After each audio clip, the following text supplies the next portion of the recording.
Dan sudah bergabung bersama kami Levita Supit, Ketua Komite Tetap Bidang Waralaba, Lisensi dan Kemitraan Kadin Indonesia melalui sambungan telepon. Halo, selamat malam Ibu Levita.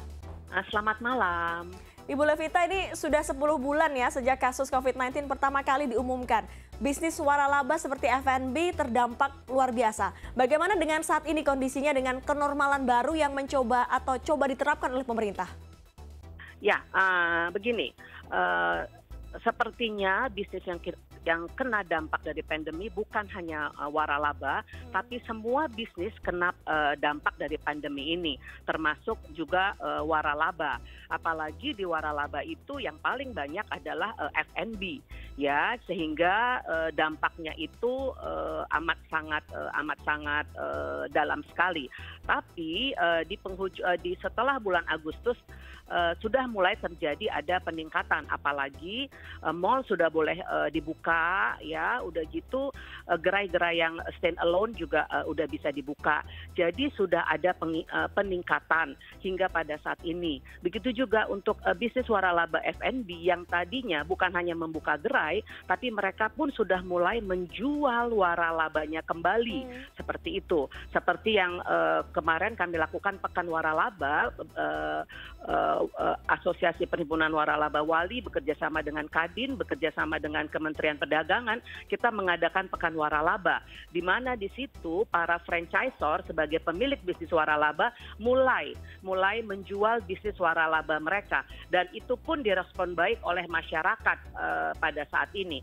Artinya yang tadinya sempat semuanya tutup dan penjualan franchise juga sempat stop, sekarang sudah mulai kembali seperti itu.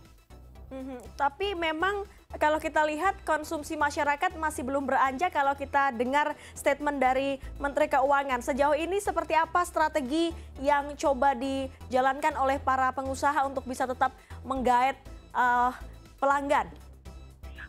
Iya, memang. Jadi sekarang sejak pandemi ini yang dilakukan oleh pelaku waralaba adalah dengan penjualan melalui delivery atau take away seperti itu, ya. Ataupun ada beberapa F&B juga yang menyiapkan santapannya kalau misalnya ada mau dinner keluarga di rumah, akan disiapkan peralatannya juga seperti itu. Nah, itu salah satu strategi. Jadi selain menyiapkan mengantarkan makanan-makanan, menu-menu yang diinginkan, begitu juga dengan peralatan-peralatannya. Lalu selanjutnya akan diberikan paket-paket untuk family, paket-paket yang harganya tentu lebih reasonable dibandingkan yang sebelumnya, seperti itu. Dan ada lagi strategi-strategi yang lainnya, tentu bisnis waralaba ini dengan untuk franchise itu ditiadakan, misalnya namanya royalty fee, ya, untuk beberapa bulan. Nah, itu salah satu strategi yang dilakukan oleh waralaba F&B seperti itu. Hari ini Presiden Jokowi mengumumkan bahwa vaksin digratiskan dan IHSG memecahkan rekor selama pandemi di angka 6.100 lebih. Optimisme seperti apa yang bisa dibangun oleh teman-teman di Kadin supaya para pengusaha ini tetap bisa bersemangat begitu? Ya, sampai sekarang para pengusaha masih optimis, Mbak, masih optimis. Kami rajin melakukan webinar, ya, webinar semua para pengusaha, khususnya pengusaha franchise. Mereka masih yakin bahwa kedepannya kita akan bisa kembali lagi, karena di semester yang terakhir ini kita lihat mulai ada peningkatan untuk penjualan.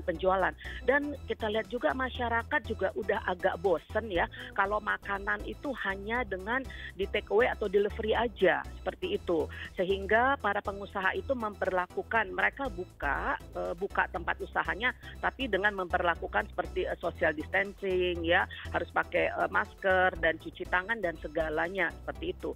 Jadi kalau kita lihat sekarang restoran-restoran sudah mulai didatangi oleh masyarakat, walaupun tidak sepenuh yang sebelum pandemik seperti itu.